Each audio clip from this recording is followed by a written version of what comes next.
6 more minis, gachas, gallery, golden pig, hero upgrades, classes, battle log, new boards, quality levels. Alright, let's not get too hyped. It's better to break everything down rationally, right? Let's crank up the new board music sneak peek and start with mini progression. The whole thing is centered around a set system. The set system would require you to unlock minis in somewhat of a chronological order. So it's kind of like if you want to unlock the Wave Master, which is in set 3, you need to own every single mini and hero from set 2, excluding special units like the Countess here, which I'll come back to in a minute. The way you unlock non-special units is by increasing your collector level. Up here, you can find a button that shines once you level up and would give you a random mini or hero from that set that you are currently working towards unlocking. Keep in mind, in later sets, some of the collector level rewards might be resources as well, so it won't be always just minis and heroes. The way you increase your collector level is by gaining collector XP. Simply go to your favorite mini or hero and pay some gold and fragments to increase their quality level. With each time you increase the quality level, you get 1 collector XP. The quality level doesn't make them stronger in battle, since everything unlocks maxed out in terms of power now. Also, aside from collector XP, you can get cool emotes that activate under certain conditions, like when a mini is deployed, or when the round ends, or when a mini gets a KO. And also, you can get battle highlights. There are normal battle highlights and elite battle highlights. Let's take the KO one for example. The normal KO highlight appears once per round when your mini gets 1 KO. The elite KO highlight appears every time your mini gets a KO and titles it stuff like triple KO, quadruple KO, and so on. Basically, an improvement of the normal highlight. Each unit has 2 highlights based on their theme. Minis like the battle healer will have tanking and healing highlights. Other minis like the barbarian will have damage and KO highlights. And besides highlights and emotes, maxing a mini will give you an avatar to show off your dedication to your favorite mini. Now let's move on to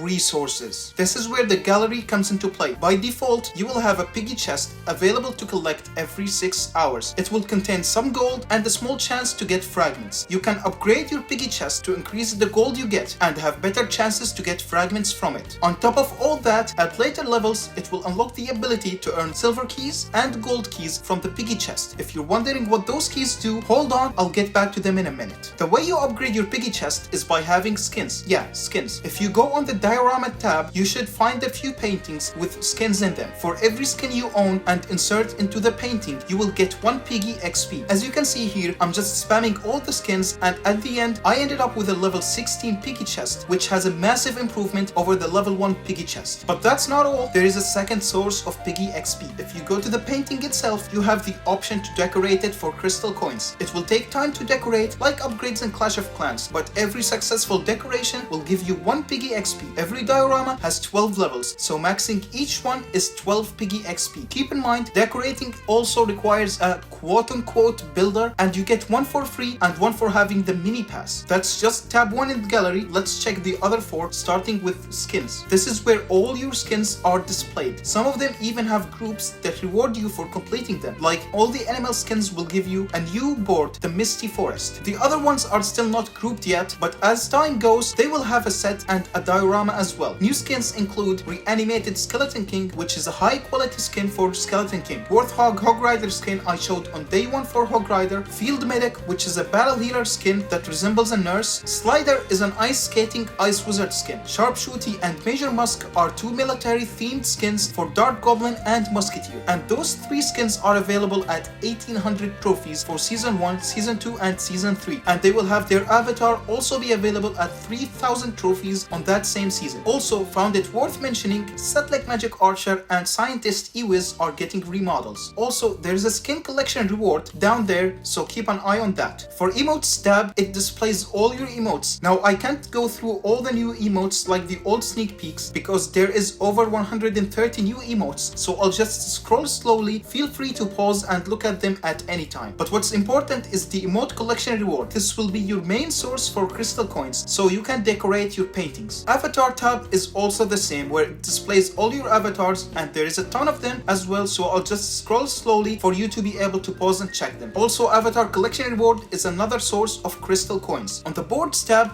it shows your boards. Windy Plains is free. Bartron Plant is a prize for getting all Robo skins. Healing Temple is a prize for getting 10 total skins. Shipwreck is a prize for getting all Ocean 2 skins. Misty Forest is a prize for getting all animal skins. Frozen Peak is a prize for getting all Clashmas skins. Sand Venture is a prize for getting 30 total skins. Stadium is a prize for getting 60 total skins. Dusk Plains is a prize for getting all Seaside skins. And finally, Robo Ridge is a prize for getting all Space skins. And there is a cool tiny reward for getting all 10 boards. Now the way boards work is rounds 1, 3 and 5 you play on your own board. Rounds 2 and 4 you play on the enemy board.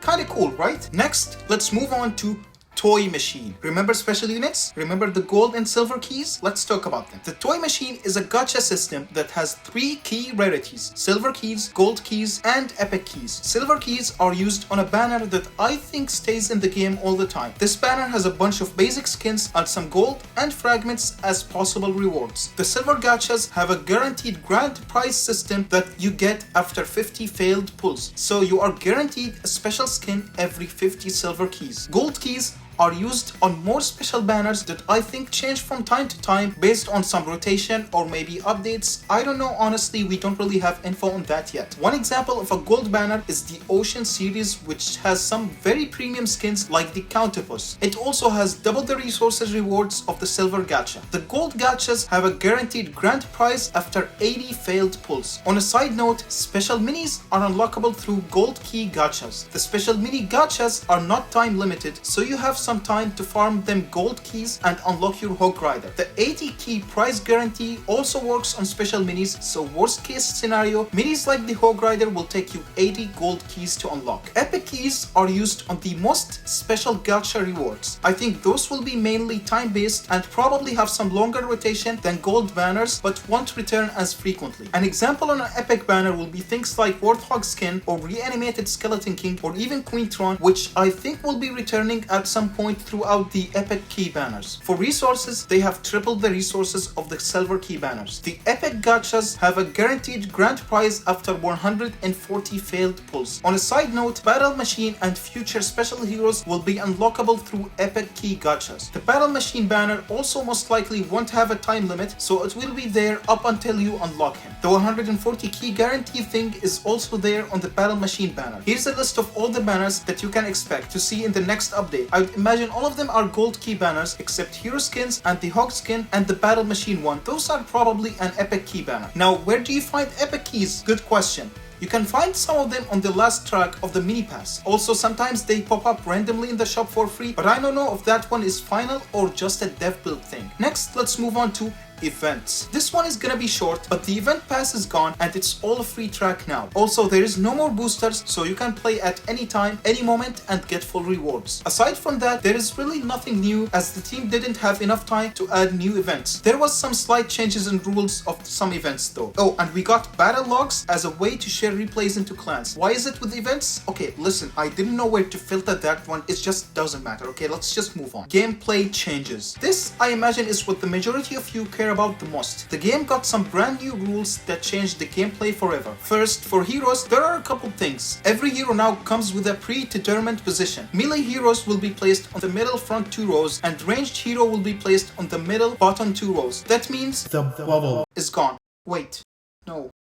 If you keep your hero's initial position, you get to move it once later in the game at any time. Not only that, but you get to swap its position with an already existing mini for some outplay potential. It kind of is like castling in chess, where you move the king and the rook at the same time. And the second thing about the heroes is upgrades. Now every hero has 3 upgrades, and those upgrades are kinda like a mini star upgrade. Mid-game, you might find your hero in your shop to be upgraded exactly like how a mini is. Each hero upgrade costs 4 elixir and you can only upgrade once per game, so choose wisely. The hero upgrades are unlocked at some specific collector levels. For example, Queen's first upgrade unlocks immediately, and her second upgrade unlocks at collector level 11, and her third upgrade unlocks at collector level 40. Then for minis, well, and kinda heroes too, we have classes as the gameplay changed. Classes are like groups for minis where if you play multiple ones from the same class, they get a unique buff. We're starting with a total of 12 classes. First one is the clan. At 2 units placed, clans get some extra HP, and at 4 units placed, clans get a bit more extra HP. Second one is the goblin. At 2 units placed, the goblins get a small chance to dodge attacks. At 4 units placed, your entire team gets a small chance to dodge attacks. Third one is undead. At 2 units placed, it nerfs enemy hero so they take extra damage from all sources. At 4 units placed, if the enemy hero is KO'd, the enemy minis will be nerfed to take extra damage. The fourth one is ranger. At 2 units placed, it slightly increases the attack speed to all rangers. At 4 units placed, rangers get a regular small attack speed buff every few seconds that stack. The fifth one is rogue. At 2 units placed, rogues have a small chance at dealing extra damage. At 4 units placed, a rogue unit deals more damage if it was the last one surviving. Number 6 is specialist. At 2 units placed, specialists shed negative effects every few seconds. At 4 units placed,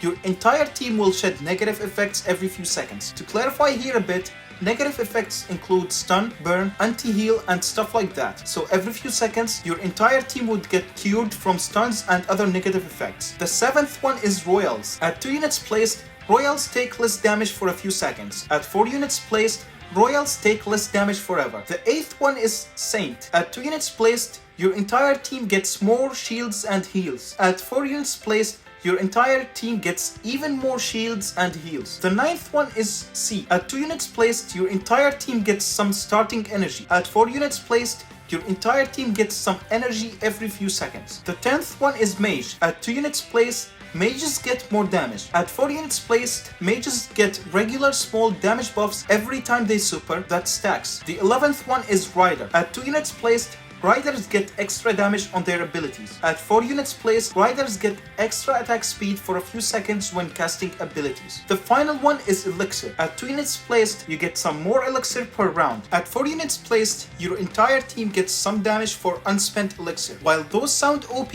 let me assure you that you don't need synergies to win matches. They are just some neat little buffs. Another gameplay change is to rumbles.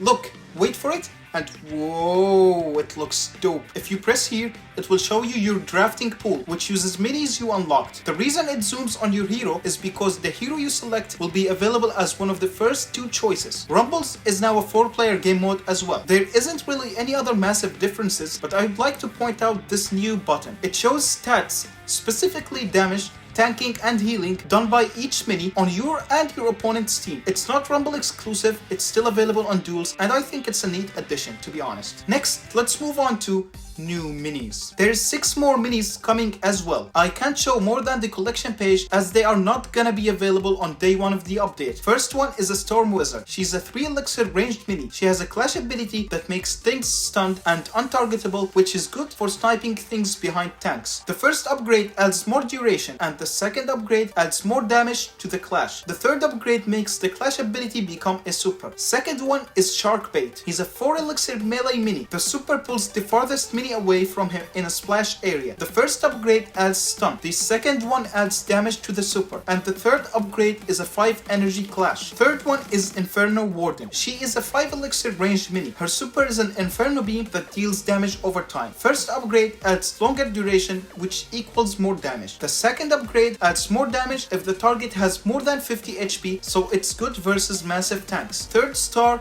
she gets 1 energy every time the enemy minis uses the super ability. Fourth one is the Executioner. He is a 5 elixir ranged mini originally from Clash Royale. His super throws an axe to the furthest enemy, dealing 8 damage on its way and 8 more damage on its way back. First upgrade doubles the damage. The second upgrade is more energy and healing for every kill. The third upgrade is an auto KO if the target is below 20% HP. Number 5 is the Head Hunter. She is a 3 elixir ranged mini originally from Clash of Clans. Super deals 4 damage to minis and 16 damage to heroes. heroes. The first upgrade makes the super pierce like the magic archer shot. The second upgrade makes the super drain 2 energy. The third upgrade doubles the damage and 50% more attack speed if headhunter kills the hero. The final mini is the apprentice monk. He is a 3 elixir mini. He got the old monk clash ability. The first upgrade doubles the silence duration. The second upgrade adds silence to the enemy every 4 hits. The third upgrade adds 30% more attack speed if the clash ability hits. Now let's move on to how to prepare for the update. Let me start off by saying